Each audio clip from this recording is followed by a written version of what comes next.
On Thanksgiving, my daughter-in-law hurled a dish at tea after I refused to let her parents move into my home. "You selfish old man," she said.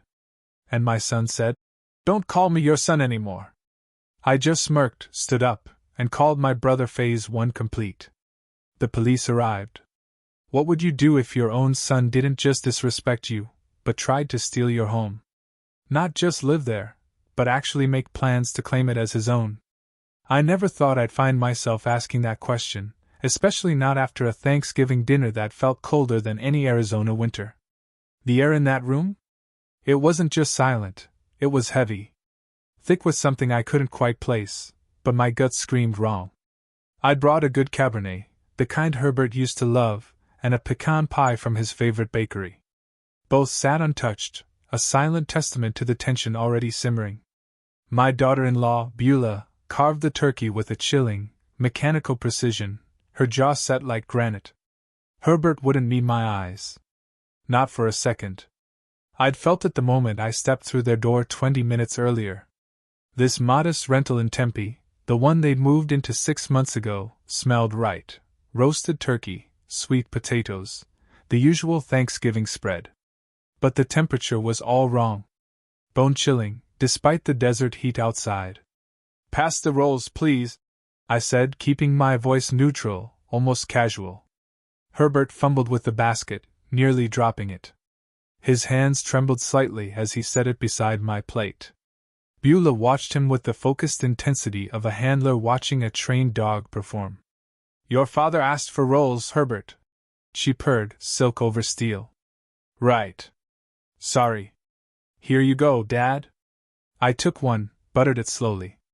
35 years staring down liars and schemers, waiting for them to trip themselves up in a courtroom, that taught me a thing or two about patience. And about reading the room. Whatever this was, it would come out. They always told you eventually. They just couldn't help themselves. Beulah set down her knife. "My parents are packing their things to move into your house." The butter knife paused, halfway across the roll.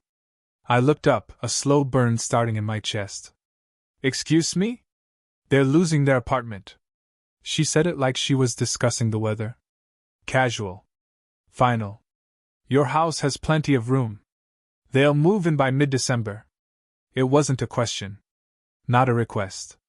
A statement of absolute fact, delivered with the confidence of someone who believed the decision had already been made. My decision. "My house is not a hotel for strangers," I said. My voice was calm, but the words felt like ice. Beulah's fork froze midair. "Strangers? They're my parents. Your family." Her voice was sharp now. "My family," I corrected, "doesn't make decisions about my property without asking me first." The air shifted, growing thick and heavy again. Herbert cleared his throat, a nervous, reedy sound that echoed in the sudden quiet. He glanced at Beulah, then at his plate, then at some point over my left shoulder. "Anywhere but at me. Dad, come on." His voice was thin, stretched. "It's just temporary. They really need help. And you've got 4 bedrooms sitting empty. I've got 4 bedrooms that I paid for." I set down my fork carefully, aligning it with the edge of my plate. Every movement precise. "That doesn't obligate me to house anyone." "That's not fair." Herbert's face flushed. "Family helps family." I turned to look at my son fully for the first time that evening. Really looked at him. The boy who used to build model airplanes at the kitchen table. The one who called me after every law school exam, dissecting his answers. That boy was gone. The man sitting across from me had made different choices. Chosen a different alliance. "What exactly has Herbert done for you?" I asked, my voice flat, professional. My courtroom voice. Beulah's mouth opened, closed. She had no answer. Because there wasn't one. My son lived in my Scottsdale house, the one I'd bought after 3 decades of prosecuting thieves and liars and people who took what wasn't theirs. He'd lived there rent-free for 4 years. 4 years of my mortgage payments. 4 years of property taxes. Insurance. Repairs. 4 years of him promising it was temporary, just until he got established, just until they saved enough. 4 years of lies. You're alone in that big house. Beulah leaned forward, trying a new tactic, her voice softened artificially, coated in fake concern. What do you need 4 bedrooms for? You'll die alone there. How I live and where I die is my decision. You're being cruel. The softness evaporated. We're family. Family helps each other. Family asks? I countered. Family doesn't demand. I watched her face transform. The mask slipped, and underneath it I saw something ugly. Entitlement. Pure, naked entitlement. She'd expected me to fold. Expected gratitude for being allowed to exploit me further. Expected an old man who wouldn't fight back. Herbert shifted in his seat, positioning himself closer to his wife. The physical distance between us suddenly felt vast, unbridgeable. He nodded along with her words, silent agreement in every gesture. You have to admit, he said quietly, the house is big for one person. I worked 35 years for that house. I met his eyes. I don't have to admit anything. The question crystallized in my mind as I looked at them across the table. The careful way Beulah had phrased her announcement. The lack of surprise on Herbert's face when I refused. The rehearsed quality of their arguments. They never planned to leave my house, did they? This wasn't about helping Beulah's parents. This was about control. About taking what they believed they were owed. About an old man who should know his place and accept whatever scraps of dignity they allowed him. I set my napkin beside my plate, my movements precise, controlled. The turkey had gone cold on my fork. The wine I'd brought sat unopened in the kitchen. None of it mattered now. Beulah's face darkened as she watched me. You're a selfish old man. She spat, each word dropping like a stone. You have everything and give nothing. I looked at my son, waited for him to speak. Waited for him to remember who raised him, who paid for his education, who gave him a place to live when he needed it. Waited for some sign of the boy who used to be there. Herbert looked away. The silence stretched between us, thick and poisonous. Outside, somewhere in the Tempe neighborhood, children laughed. A dog barked. Normal Thanksgiving sounds from normal families. Inside this room, something had broken that couldn't be repaired. They expected me to break. To apologize. To cave under the weight of their judgment, and their certainty that they knew better than me how I should live my life. They didn't know me at all. You're alone in that house. What do you need 4 bedrooms for? You'll die alone there. Beulah's voice rose, shrill now. How I live and where I die is my decision, I repeated, keeping my tone flat. You're being cruel. She gestured with her fork, emphatic and angry. We're family. Family helps each other. Family asks? I reiterated. Family doesn't demand. Herbert cleared his throat again, that same nervous sound. Dad, you have to admit the house is big for one person. I turned to him. I worked 35 years for that house. I don't have to admit anything. I'm just saying sharing wouldn't hurt you. I'm not sharing. That's my final answer. Beulah's face flushed deep red. She stood abruptly, her chair scraping against the floor. You're a selfish old man. You have everything and give nothing. I remained seated, calm. I gave your husband 4 years of free housing. I'd say that's something. The truth landed like a slap. Beulah's expression twisted. Fury and shame warring across her features. Herbert looked at his plate, at the wall. Anywhere but at either of us. Old egoist! Beulah screamed. Her hands shot out, grabbed her dinner plate. Time seemed to slow. She lifted it above her shoulder, food still on it, gravy dripping. I leaned sideways, barely. The plate sailed past my head, so close I felt the air displacement. It exploded against the wall behind me. Ceramic shards scattered across the floor. A piece of turkey slid down the wallpaper. Gravy splattered in a wide arc. Nobody moved. Nobody apologized. Herbert stared at the broken pieces on the floor, his expression unreadable. Beulah stood panting, chest heaving, hands clenched at her sides. No remorse on her face, only righteous fury. The silence rang louder than the crash. I straightened in my chair, adjusted my collar, my heartbeat steady, calm. I'd prosecuted violent offenders for decades. Seen worse than a thrown plate. Much worse. This was theater. Amateur theater at that. Herbert finally looked up, not at me, but at his wife. Some silent communication passed between them. He stood slowly, moved to her side, positioned himself shoulder to shoulder with her, a united front. When he spoke, his voice was cold. Practiced. The words came out smooth, like he'd rehearsed them. "Don't call me your son anymore." I met his eyes. Waited. "You're not my father." There it was. The final card played. The ultimate manipulation. He expected tears. Expected pleading. Expected an old man desperate for his son's love to cave under the weight of rejection. "If that's how you want it," I said quietly. Herbert blinked. Thrown. That wasn't the script. Beulah's mouth pressed into a thin line. I stood, my movements deliberate and controlled. Pushed my chair back under the table. Habits from a lifetime of discipline. Walked calmly toward the kitchen. No rush. No stumbling. My legs were steady. My hands didn't shake. Behind me, I heard Beulah whisper something sharp to Herbert. Heard him whisper back. They thought they'd won. Thought the old man was retreating. Defeated. They were wrong. I pulled my phone from my pocket, scrolled to Alfred's contact. My younger brother. A notary and property lawyer. The one who'd warned me 6 months ago when Herbert and Beulah moved out of my Scottsdale house without giving up their keys. The one who'd said, "Amos, they're playing you. Let me prepare something just in case." I'd resisted then. Hoped I was wrong about my own son. Hoped family meant something. I wasn't wrong. Family meant nothing to Herbert. Not anymore. The phone rang twice. Alfred picked up immediately. "How'd it go?" His voice was careful, controlled. "Exactly as you predicted." I kept my voice steady, matter of fact. "Activate the plan. Phase 1 is complete. I'll start the paperwork tomorrow."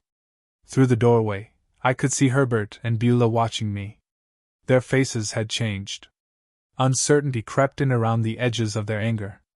They'd expected crying. Or yelling.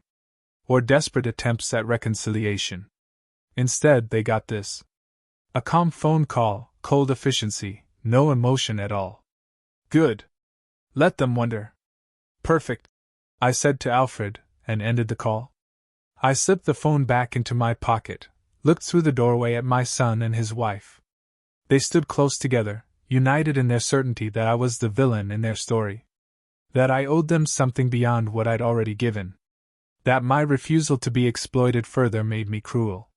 Let them think what they wanted. The game had changed. They just didn't know it yet. I walked toward the front door, passing through the dining room without hurrying.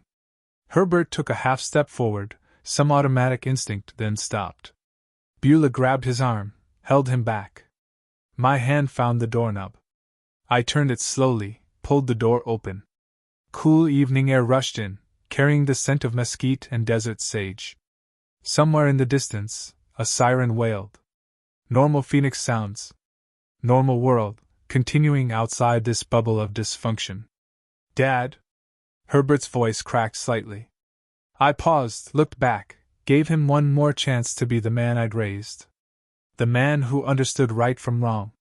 The man who wouldn't throw away his father because his wife demanded it. He said nothing else. Just stood there. Beulah's hand tight on his arm, mouth opening and closing like he wanted to speak but couldn't find the words. Too late anyway. I stepped through the door into the November evening. Behind me, I heard Beulah say something low and harsh. Heard the door slam shut. Heard the deadbolt slide into place with a final metallic click. I walked to my car, a 10-year-old Camry, reliable and paid off, and unlocked it with steady hands. Sat in the driver's seat, didn't start the engine right away. Just sat there, breathing evenly, processing. The hurt would come later, maybe. Or maybe it wouldn't.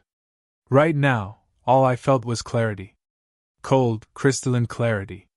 I'd spent decades prosecuting people who believed the rules didn't apply to them, who believed they could take and face no consequences. My own son thought he could do the same. He was about to learn otherwise. I started the engine, pulled away from the curb. In my rearview mirror, the rental house disappeared behind a row of palms. I didn't look back again. The victim had died in that house. The person who had left was someone else entirely. Someone who understood that revenge wasn't about anger. It was about consequences. Justice. Making sure people face the results of their choices. Phase 1 complete. Tomorrow, Alfred would begin Phase 2. And Herbert wouldn't see it coming until it was far too late. I didn't sleep much that night. By the time dawn broke over the desert, I was already dressed and driving east toward Scottsdale. The city was quiet at 7 in the morning. Traffic light on Thanksgiving weekend. Alfred's office sat in a small professional complex off Scottsdale Road. I'd been there before. Notarizations, estate planning discussions. This visit felt different. Alfred had coffee ready when I walked in. 2 cups black. 3 thick folders sat on his desk, labeled and organized. He looked up, gestured to the chair across from him. I'd been preparing for this conversation for 6 months, he said. I sat, took the offered coffee. 6 months? You mentioned they'd been in your house a while.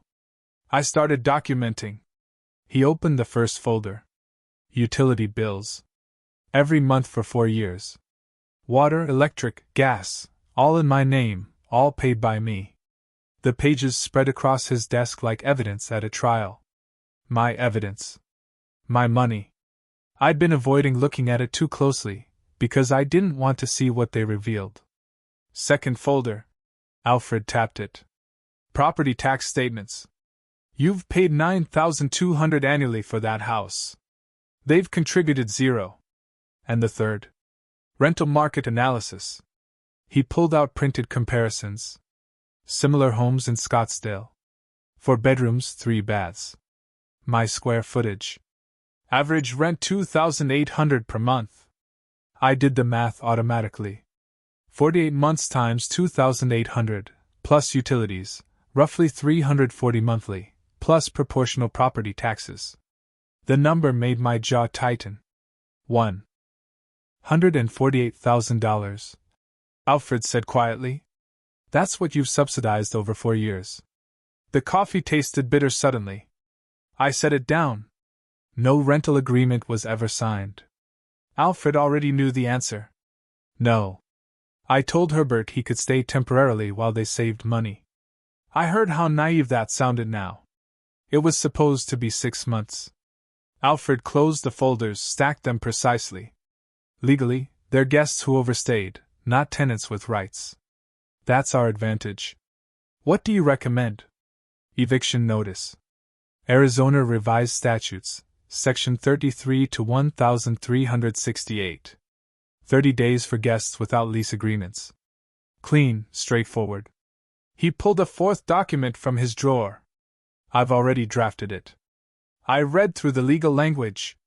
Formal. Final. No room for misinterpretation. You'll also need a real estate attorney. Alfred continued. Someone who handles evictions regularly. I've got a name, Lewis Hill. Solid reputation. Won't overcharge you. Set it up. Alfred made the call that afternoon. By the next morning, I was sitting in Lewis Hill's office. Modern. Efficient. Walls lined with property law books.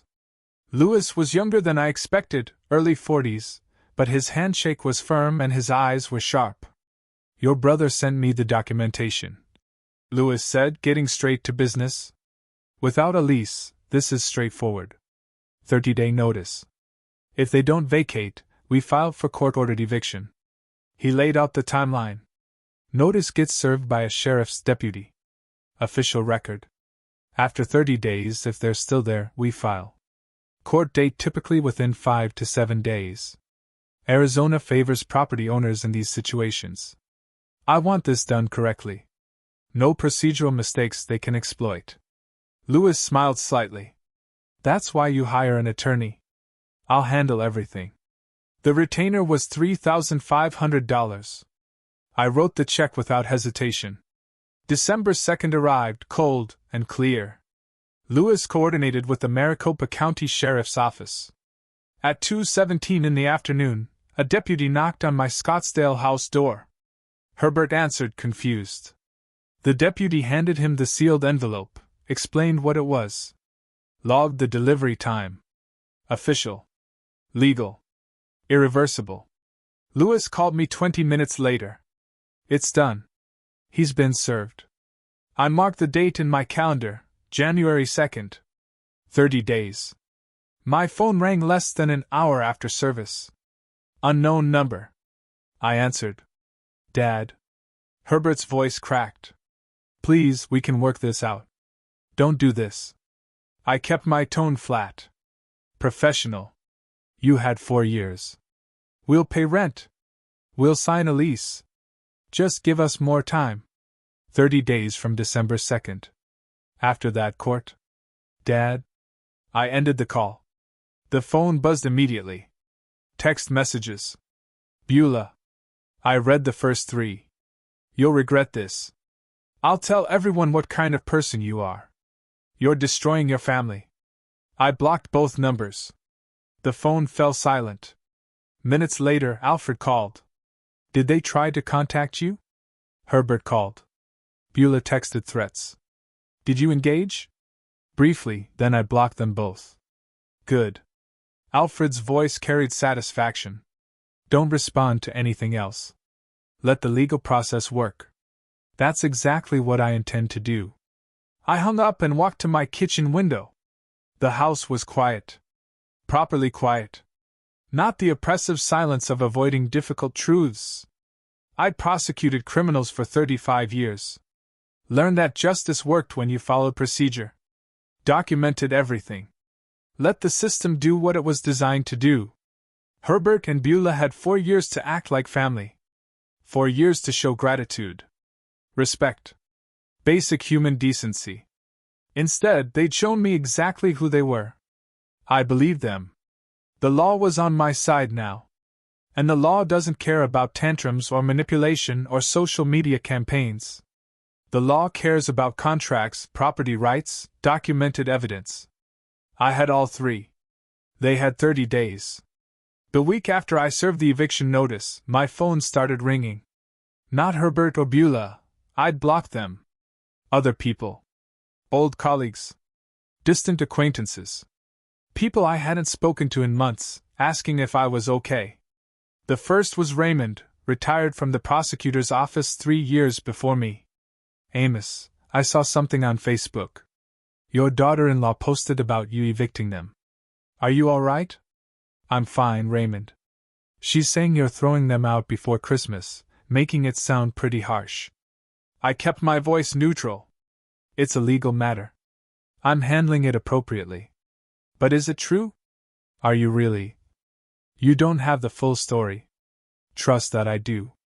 Silence on his end. Then, all right. Just wanted to check. 3 more calls came that day, 2 the next.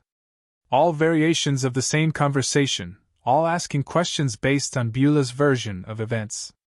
I gave the same response each time, brief, factual, non-defensive. On the 3rd day, I looked at Beulah's public Facebook profile through a mutual connections account. There it was. 3 paragraphs of carefully crafted narrative.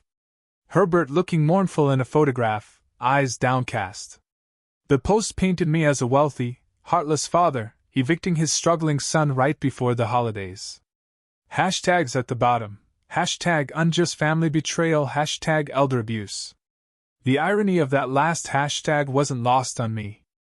Comments below ranged from supportive to skeptical. Some people bought it completely. Others asked questions Beulah didn't answer. I closed the browser without responding. Wouldn't give her that satisfaction. When the next acquaintance called, someone from my old neighborhood, I adjusted my response slightly. Why before Christmas, though? Couldn't you wait until January? The notice was served December 2nd. The deadline is January 2nd. That's 30 days as Arizona law requires. Still seems harsh. You're entitled to your opinion. That shut down most arguments. Facts, not emotion. Legal requirements, not personal justifications. December 16th, Alfred called. Herbert contacted me. Wants to meet with you. What about? He said to talk. Work something out. His words. I considered refusing, then reconsidered. One more chance. One final opportunity for Herbert to speak his piece like a man. Fine. Coffee shop in Old Town. Thursday afternoon, 3 o'clock. He comes alone. Are you sure that's wise? Probably not. But I'll hear what he has to say. December 18th arrived, overcast and cool. I reached the coffee shop 5 minutes early, ordered black coffee, took a corner table with a clear view of the entrance. Herbert arrived exactly on time. Beulah walked in behind him. My jaw tightened, but I didn't stand. Didn't leave. Just watched them approach. Herbert looking nervous. Beulah defiant. They sat. Herbert spoke first, words rushing out. Dad, please listen. 6 more months. We'll pay $500 a month. We'll sign an official lease. Legal and everything. Beulah added, That's fair.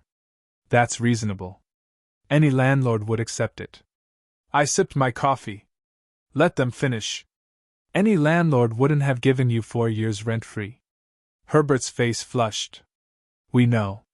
We took advantage. We're sorry, but we're asking for mercy now. You have 30 days. Court if necessary. Beulah leaned forward. 6 months isn't unreasonable. We're offering to pay $500 a month. I kept my voice level. Market rate for that house is $2,800. Your offer is insulting. It's what we can afford. Then you can't afford to live there. Herbert tried again. We made mistakes at Thanksgiving. We were emotional. Said things we didn't mean. You told me I wasn't your father. You meant it. Silence. Herbert looked at his hands. Beulah's face darkened. This is revenge, she said, her voice rising. You're punishing us because we hurt your feelings. No. This is consequence. Learn the difference. She stood abruptly, her chair scraping. Other customers turned. You're a bitter old man. You can't accept that Herbert chose me over you. I stood too, calm and controlled. Placed a $10 bill on the table beside my untouched coffee. January 2nd. I said, looking only at Herbert. I walked toward the door.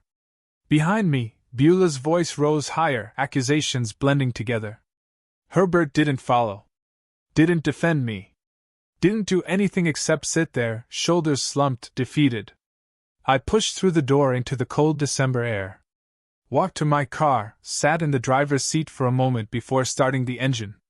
Through the coffee shop window, I could see Herbert still at the table, head in his hands. Beulah stood over him, arms crossed, face red, mouth moving rapidly, probably blaming me for her outburst, for their situation, for everything except their own choices. I felt nothing.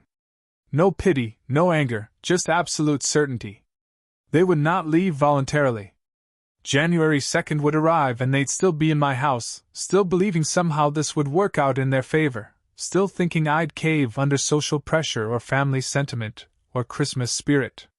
They didn't understand. This wasn't about holidays or emotions or public opinion. This was about property rights, legal boundaries, and consequences for exploitation. The court would make them leave. Simple as that. I started the engine and drove home through Scottsdale's quiet streets.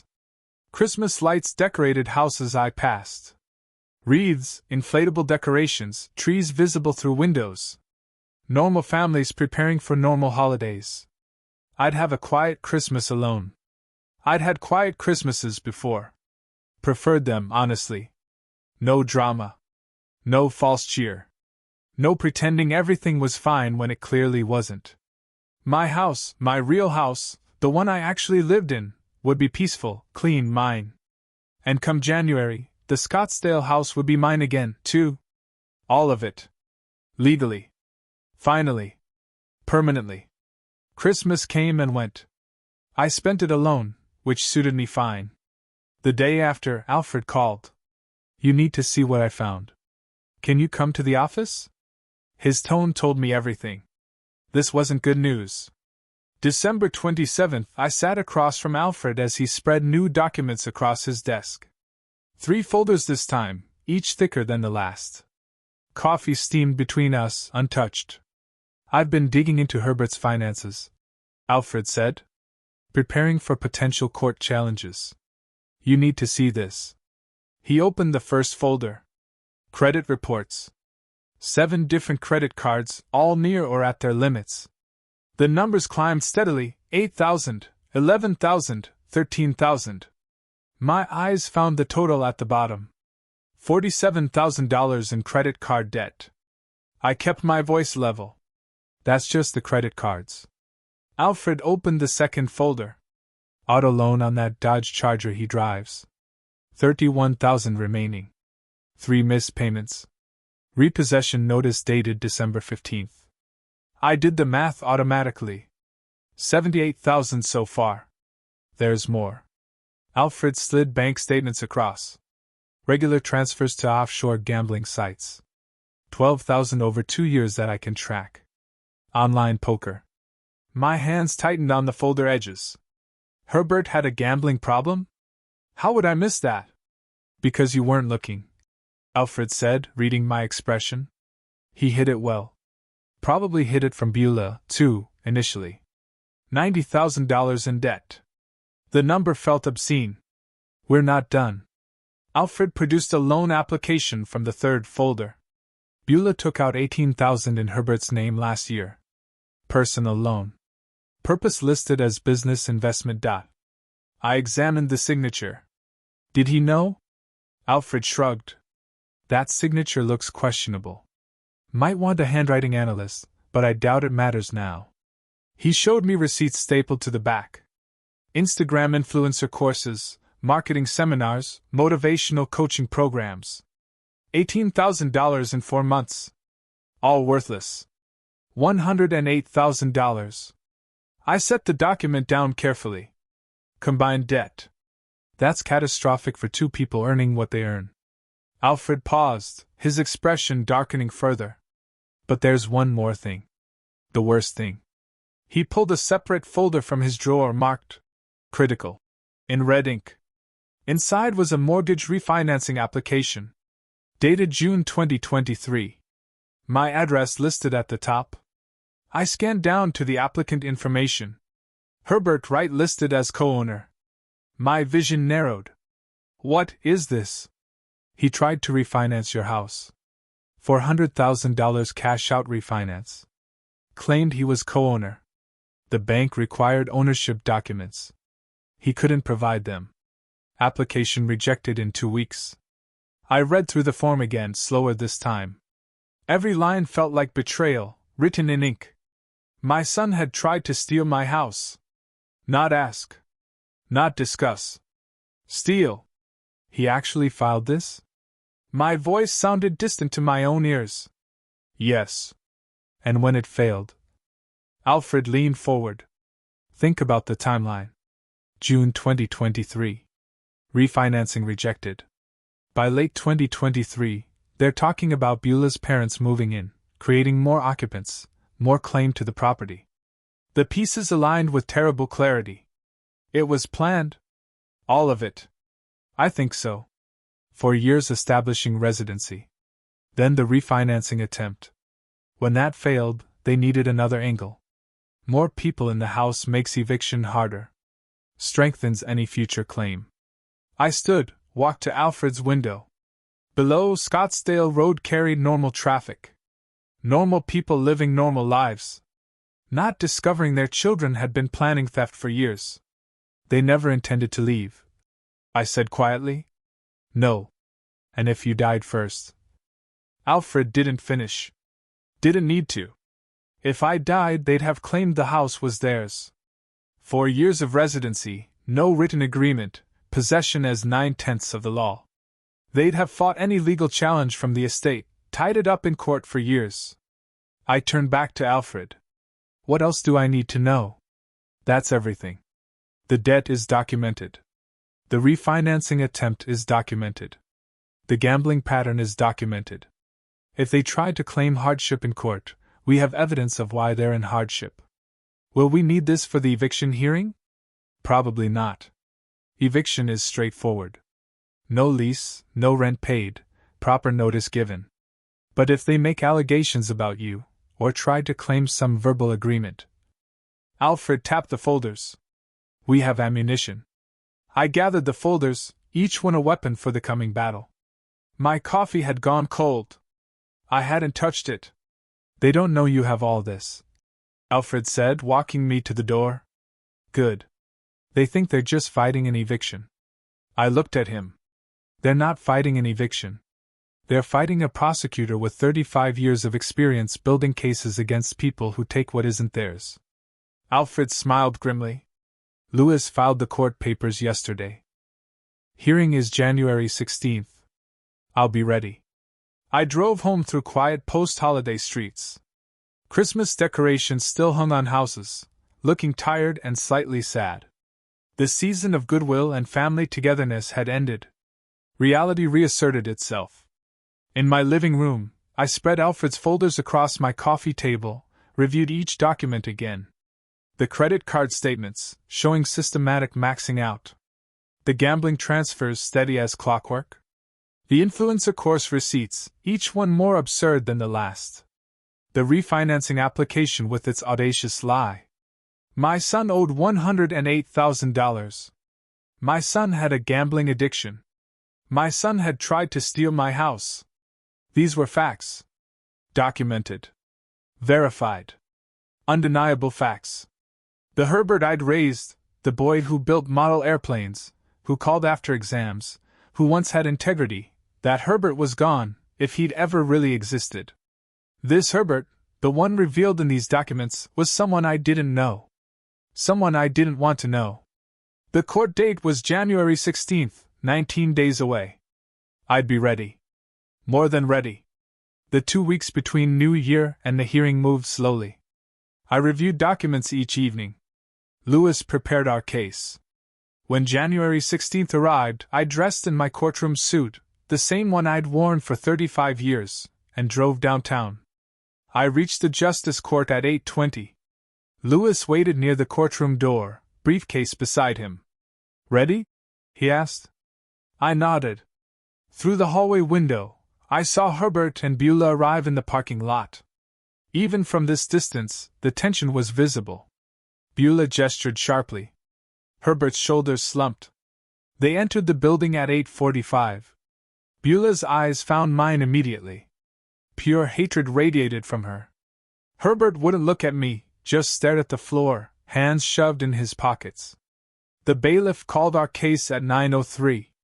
Inside, the courtroom was exactly what I expected. Standard civil court, judge's bench, 2 tables, minimal seating. The fluorescent lights hummed overhead. Everything was beige and official and impersonal. Perfect. Judge Martinez reviewed the file, then looked up. This is a forcible entry and detainer action. Mr. Wright, you're represented by counsel. Mr. and Mrs. Wright, you're self-represented. Herbert nodded. Yes, Your Honor. Do the defendants wish to respond to the eviction action? Beulah stood immediately. She'd dressed carefully, conservative blouse, minimal makeup, highlighting her eyes for maximum sympathy effect. Your Honor, my father-in-law promised he'd always take care of us. We trusted him completely. Her voice cracked on cue. Our children depend on their grandfather. This eviction will traumatize them emotionally. Judge Martinez looked at the file. How many minor children reside at the property? Beulah hesitated. 2. I mean, emotionally, they're like his children. I asked about minor children living at the property. The file lists no dependents under 18. Please sit down, Mrs. Wright. Beulah sat, face flushing, her first lie exposed within 3 minutes. I kept my expression neutral, but satisfaction settled in my chest. Lewis stood. Your Honor, I'll be brief. The evidence is straightforward. He submitted exhibits methodically, property deeds showing 100% ownership by Amos Wright. 4 years of utility bills, all paid by plaintiff. Bank statements showing 0 rent payments received from defendants. The 30-day notice properly served December 2nd by Maricopa County Sheriff. Signed receipt of service. The defendants are guests who overstayed. Lewis concluded. Arizona Revised Statutes Section 33 to 1368 applies clearly. The law is unambiguous. Judge Martinez reviewed the documents. The courtroom fell silent except for pages turning. 20 minutes passed. I watched Herbert stare at his hands. Watched Beulah's jaw clench tighter and tighter. Finally, the judge looked up. I find for the plaintiff. Defendants are ordered to vacate the premises within 5 days, no later than January 21st.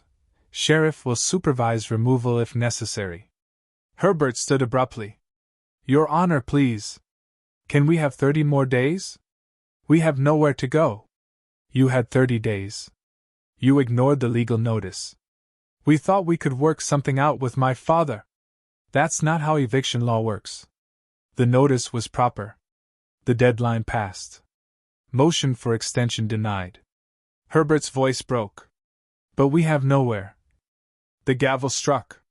You should have considered that before ignoring a legal eviction notice. 5 days. Next case.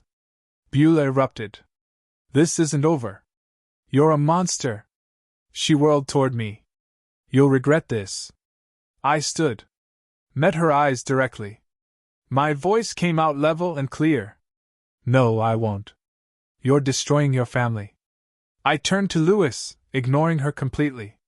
When do they need to be out? January 21st. Sheriff will supervise if needed. Behind us, Beulah continued shouting. The bailiff moved toward her. Herbert grabbed her arm, pulled her toward the exit. Her voice echoed down the hallway even after the courtroom door closed. Lewis gathered the exhibits. That went exactly as expected. Yes, it did. 5 days later, January 20th, arrived cold and bright. I drove to my Scottsdale house at 9:30.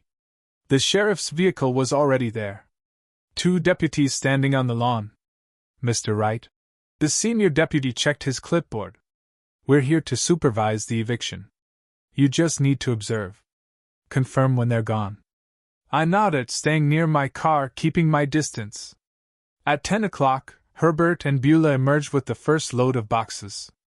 A rental truck sat in the driveway. Beulah's sedan beside it. They worked in tense silence, carrying boxes, loading furniture. 2 hours for the first trip. They returned at 1 o'clock for the second load. Less furniture this time, mostly boxes. By 3 o'clock, the truck was packed. Herbert approached me. I straightened, ready for anything. Dad. His voice was barely audible. I'm sorry for everything. Goodbye, Herbert. Can't we, goodbye. His face crumbled. I'm still your son. I looked at him. Really looked at him, for what I knew was the last time. No, you're not. From the truck, Beulah yelled, Herbert, let's go. He turned away. Climbed into the passenger seat. The truck pulled out of the driveway. Beulah's sedan followed. They drove away, toward Tempe, toward her parents' cramped apartment, toward whatever life they built on lies and debt. The senior deputy approached. Property is yours again, sir. We'll note the time as 3:17 p.m. He handed me an envelope. New keys. Locks were changed per your attorney's request. Thank you. The deputies left. Their vehicle disappeared down the street. I stood alone in the driveway, looked at my house. Finally, mine again. I unlocked the front door with the new key, stepped inside. They'd left nothing behind except dust and silence. The walls held echoes of their 4 years. Arguments I hadn't witnessed. Lies I hadn't heard. Plans I'd almost fallen victim to. I walked through each room, living room, kitchen, bedrooms, bathroom. All empty. All mine. The legal battle was won. The house reclaimed. Justice served. But standing in that empty living room, I understood something clearly. I had traded a son for justice. Some might say that was too high a price. I was not one of them. The house felt different now. Empty, yes, but also clean. Mine again. I'd spent the first week after the eviction scrubbing away their presence, repainting the master bedroom, replacing the living room carpet. By early February, I was ready for the next phase. Alfred called on February 3rd. Time to talk about compensation. I drove to his office that afternoon. He had spreadsheets ready, organized in neat columns. 4 years, 48 months. Every dollar documented. Market rate for a house like yours, Alfred said, tapping the first column. $2,800 per month times 48 months. $134,400. Plus utilities, $340 monthly. That's another $16,320. Property taxes, proportional share for 4 years, $36,800. Total, $187,520. That's half what my house is worth, I said. Nearly half, Alfred confirmed. Now, the question isn't what they took. It's what we can realistically collect. They're broke. Exactly. Lewis suggests we sue for $50,000. Substantial enough to matter. Small enough that they might actually be able to pay over time. Creates a judgment that follows them for decades. I studied the numbers. They'd stolen $187,000. We'd sue for $50,000. The difference felt like mercy they didn't deserve. But Alfred was right. You can't squeeze blood from a stone. File it, I said. Lewis filed the civil complaint on February 10th, unjust enrichment. Arizona law recognized it clearly. They'd received benefit at my expense without legal justification. The filing fee was $349. Service of process was arranged through a professional server. February 15th. Both defendants were officially served. The clock started ticking. The phone calls began 2 days later. Raymond first. Amos, Herbert called me. He's desperate to talk to you. Can't you work something out? I have nothing to say to him. He's your son. He was my son. Now he's a defendant in a civil lawsuit. My attorney handles communication with defendants. That's cold. That's appropriate. Raymond hung up. 2 more calls came that week. An old neighbor, a former colleague. All with the same message. Herbert wanted to talk, wanted to negotiate, wanted mercy. My response never varied. This is a legal matter. My attorney is handling it. The calls stopped after the 3rd attempt. Words spread quickly enough. Amos Wright would not be moved. February 18th. Alfred received a certified letter. He called me immediately. Beulah sent me a letter. 3 pages. Threats, mostly. What kind of threats? She'll appeal everything. Claims you're harassing them. Says she's getting a real lawyer. He paused. Should I respond? Professionally. Let her know appeals cost money. Alfred's written response was 1 paragraph. I asked him to read it to me. Mrs. Wright, you are welcome to appeal or engage additional counsel. Please note that unsuccessful appeals will result in additional court costs, which may be assessed against you. She didn't write again. February 25th arrived, cold and clear. I was reading in my living room at 11:40 p.m. when I heard shouting from outside. I went to the window. Herbert stood on the sidewalk, illuminated by a streetlight. Dad! I know you're in there. Please, just talk to me. Neighbors' lights turned on. Mrs. Chan across the street peered through her curtains. Herbert's voice carried through the quiet neighborhood, desperate and slurred. I didn't open the door. Didn't shout back. I picked up my phone and dialed 911. There's a man outside my house yelling and refusing to leave. Police arrived in 6 minutes. 2 officers. By then, Herbert was crying, begging them. That's my father! I just want to talk to him. 1 officer came to my door. Do you know this man, sir? Herbert Wright. My former son. We're involved in civil litigation. I don't want contact with him. We'll issue a warning, If he returns, call immediately. You may want to consider a restraining order. I'll discuss that with my attorney. Thank you, officer. They escorted Herbert to his car, watched him drive away. The police report would arrive by mail in 3 days. Report number 25-43-892. Another document for the file. I closed the door, locked it, set the alarm. Through the window, I watched the police cruiser's taillights disappear down my street. Herbert had become someone I didn't recognize. Or perhaps, someone he'd always been, finally revealed. The civil hearing was scheduled for March 5th. 3 more weeks. I went back to my book. The legal system had him now. I could let it work. The week after the midnight incident passed quietly. March 5th arrived, the civil hearing.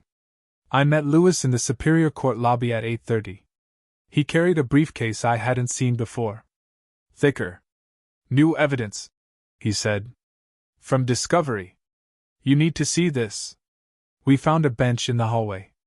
Lewis pulled out printouts. Email correspondence. The header read, Future Property Sale, Scottsdale.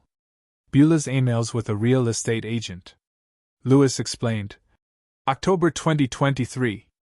I read the first message. Beulah's words. When my father-in-law passes, the house will need to be sold. Estimated value $850K. I expect to receive at minimum half, possibly more. The agent's response discussed commission rates, market timing, staging recommendations. She was planning my funeral, I said quietly. She was planning to profit from it. The courtroom was formal. Wood paneling, elevated bench. Court reporter. Judge Martinez presided, the same judge from the eviction hearing. He recognized me with a brief nod. Lewis presented exhibits methodically, the financial calculations, the eviction judgment establishing merit, then the devastating new evidence. Exhibit M, Herbert's refinancing application from June 2023, claiming co-ownership. Exhibit N, Beulah's email correspondence with the realtor. Judge Martinez read the emails aloud, his voice hardening with each line. Mrs. Wright, did you write these emails discussing the sale of property at 2847 Desert Vista Drive? Beulah paled. That was just exploring options. Options for selling property you don't own. It would have been family property.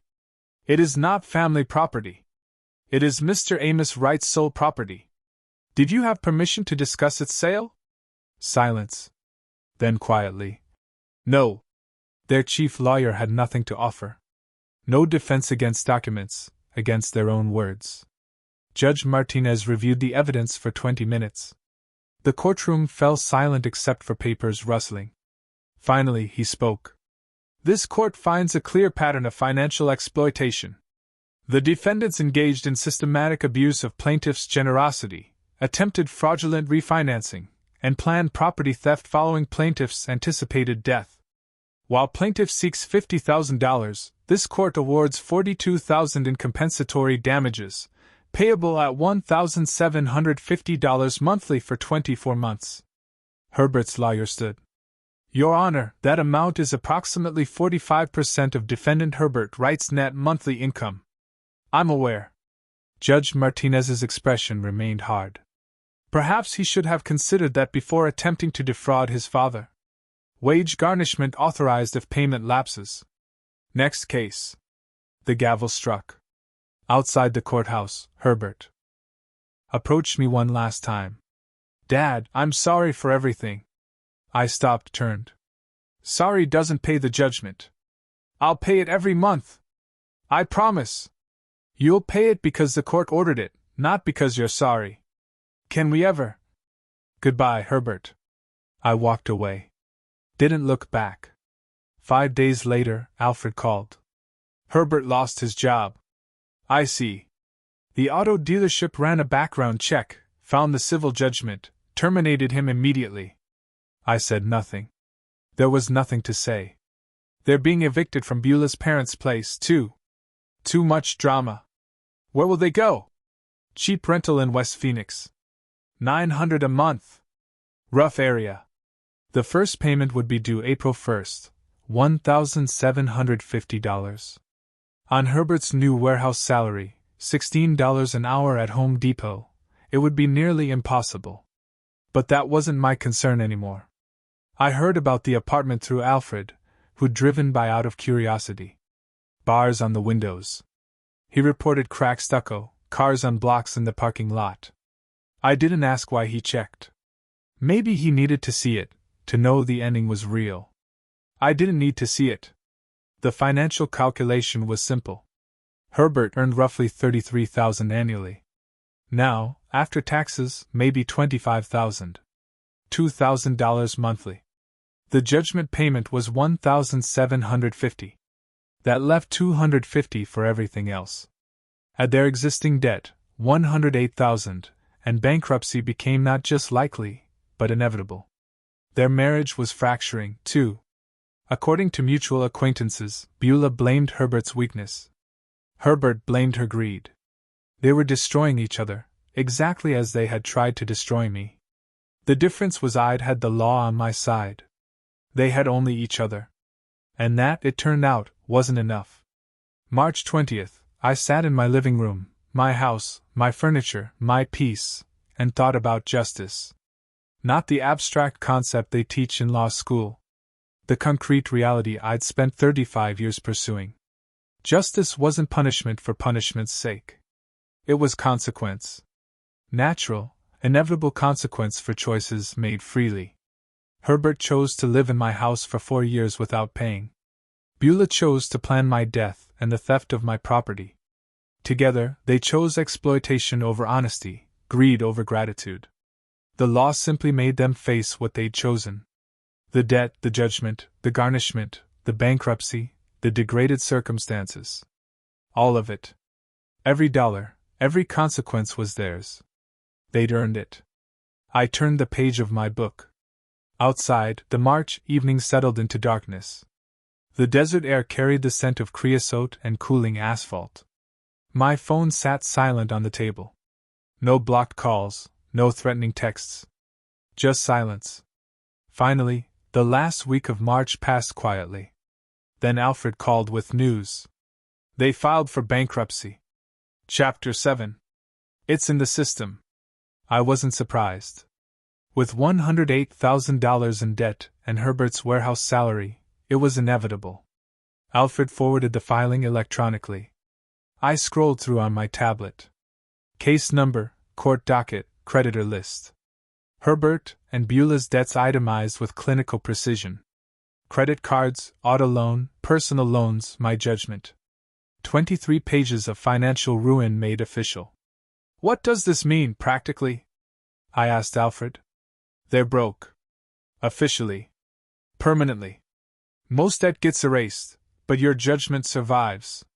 It's court-ordered restitution, so they still owe you every penny. $42,000. The bankruptcy just makes it harder for them to hide from it. I filed the document in my growing folder labeled Right versus Right. Another piece of evidence that Herbert had chosen his path and walked it to its conclusion. April 8th, an acquaintance mentioned seeing Herbert's Charger on a tow truck. Repossessed. 3 months of missed payments catching up. Alfred confirmed it that afternoon. They're using the bus now, he said. In Phoenix in summer? I imagined Herbert on public transit in 100-degree heat, carrying his Home Depot vest. Felt nothing. Just noted the information. Another domino fallen. Through April and early May, Alfred kept me informed. Beulah applied to 17 positions in 3 weeks. No offers. Her resume listed social media consultant and content creator. Nobody took Instagram seriously as work experience. Herbert worked warehouse shifts at $16 per hour. Gross annual, $33,000. After taxes, maybe $2,200 monthly. Rent $900. When the garnishment started, $1,750. The math didn't work. They were drowning. May 5th, Alfred called. She left him. Moved back to her parents yesterday. Filed for divorce this morning. Claims he misrepresented his financial situation before marriage. Even now, Beulah was rewriting history, making herself the victim. Herbert was alone now, working 2 jobs, warehouse days, security nights. Sleeping 4 hours. Eating cheap food. Existing without living. This was consequence. This was what stealing from family cost. Mid-May, my phone rang. Unknown number. I answered cautiously. Dad? Herbert's voice cracked and desperate. Don't hang up, please. I said nothing. Just listened. I was wrong about everything. The house. Beulah. The money. I destroyed my life. I destroyed us. His voice broke. I'm sorry. I'm so sorry. Can you forgive me? Long silence. I considered my response carefully. You made your choices, Herbert. Every step. You chose Beulah over me. Greed over integrity. Theft over honesty. Now you live with those choices. But I'm your son. No, you're not. I ended the call. Set the phone down, stared at it for a long moment, then went back to my book. I sat for a long time after that call. The house was quiet. No triumph. No vindication. Just silence. I'd chosen justice over family. Principle over blood. Herbert was alive somewhere in the city, working night shifts, sleeping on a mattress in a studio. I could have helped him. Could have forgiven. Forgotten. Moved on. But that would have meant accepting theft, lies, betrayal. Would have meant teaching him that family means no consequences. I stood, walked to the kitchen, poured bourbon. Outside, the desert sun was setting, painting everything gold and amber. Justice, I thought, doesn't feel like victory. It feels like completion. Like closing a book you'll never read again. The bourbon burned going down. Warm and final. Tomorrow I'd wake up. Make coffee. Read the paper. Live my life. The ending was also the beginning. The days after Herbert's call, I focused on what I could control. The house. My house. I hired contractors, chose paint colors, replaced what they'd damaged or worn. By late May, transformation was underway. The contractors painted every room. Desert sand in the living room, sage green in the bedroom. Colors warm but neutral, peaceful, like starting over. They replaced carpets, updated fixtures, changed every lock, new deadbolts, window latches, garage code different. A security company installed cameras at entry points, motion sensors, monitoring service. $2,400 for peace of mind. Mid-June, when the work finished, I walked through each room. Touched walls. Tested locks. The house felt lighter. Clean. Mine again in every sense. Total investment, $10,400. Worth every penny. Early June, I met with my financial advisor. I want to donate $50,000 to charity, I said. Elder abuse prevention. He suggested several organizations. I researched, chose the Arizona Foundation for Elder Justice. They provided legal aid to elderly victims of family exploitation. The donation was anonymous. I didn't want recognition. Just wanted my suffering to have purpose. The foundation director called to thank the anonymous donor. I listened without identifying myself, then hung up. Something shifted inside me. The pain meant something. It would protect others. That was enough. Alfred started coming by. Tuesdays and Thursdays. We played chess on my patio, drank coffee, sometimes bourbon. Talked about books, politics, old cases from the prosecutor's office. Never Herbert. Never the lawsuit. Just brothers enjoying each other's company. One evening, Alfred moved his bishop and said, "You did the right thing. You know. I did the necessary thing." Same thing. We sat in comfortable silence, watching monsoon clouds build over the mountains. This was family. The family that remained when pretenders were stripped away. July 15th, my bank statement showed a direct deposit, $1,750. Description: wage garnishment. Right, Herbert M. First payment under court order. I stared at the line item. Herbert's paycheck 45% smaller now. A life calculated in deductions. I didn't feel satisfaction. Didn't feel revenge. Just transferred the money to a separate savings account labeled Legal Reserve Fund. The system worked. That was all. Just gears turning. Justice automated. August 31st, my 68th birthday. Small gathering on my patio. Alfred. 3 retired prosecutors. 1 old defense attorney who'd become a friend. Steaks grilled, wine poured, stories shared. Raymond, who tried to mediate months ago, asked carefully, "How's Herbert doing these days?" Silence fell around the table. I set down my bourbon. I don't have a son. Not angry. Not sad. Just factual. Raymond nodded. Changed the subject. Later, after guests left, I sat alone. Sunset painted the desert gold and red. 68 years old. 35 years as a prosecutor. 8 years widowed. 0 sons. 1 brother. 1 house. 1 peaceful evening. I thought about the journey. Thanksgiving dinner to August sunset. 9 months of legal warfare. Herbert's life destroyed. My family reduced to its honest core. Some would say I was too harsh. That family should forgive anything. But family isn't just blood. It's trust. Respect. Integrity. Herbert had none of those. So he wasn't family. Simple as that. I was 68.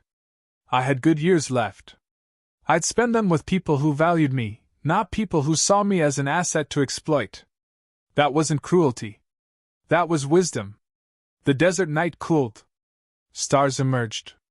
Brilliant and distant. I raised my glass to no one in particular. To justice, maybe. To boundaries. To the hard truth that some relationships cost more than they're worth. Herbert was out there somewhere in this city, sleeping in a motel, waking for night shifts. I could have forgiven him. Could have let it all go. But that would have meant teaching him that family means no accountability. Better he'd learned the harder lesson.